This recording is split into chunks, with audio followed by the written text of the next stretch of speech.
Welcome to rainbow media Telugu.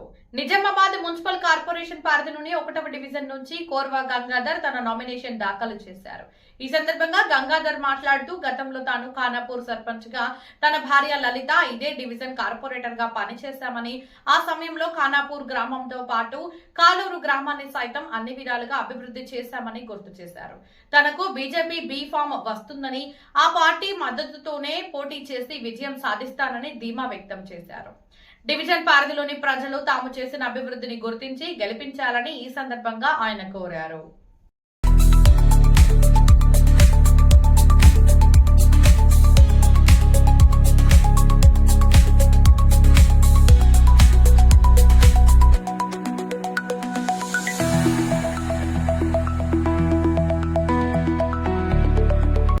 BJP అభ్యర్థిగా nominations వేయడం జరిగింది.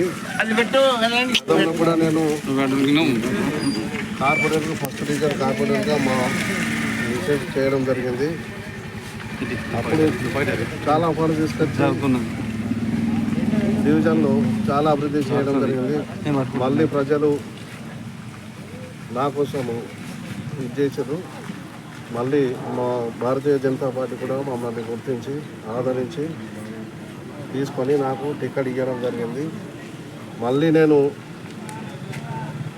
గట్టిగా ఇచ్చేసి మళ్ళీ బీజేపీ పార్టీ నుంచి గెలుస్తానని మా యొక్క ఎంపీ గారికి మరియు పార్టీ ప్రెసిడెంట్ దినేష్ గారికి, ఎమ్మెల్యే దాన్పాల్ సూర్యనారాయణ గారికి అందరి సహకారం తీసుకొని పార్టీని భారీ మెజార్టీతో గెలిపిస్తానని చెప్తున్నాను.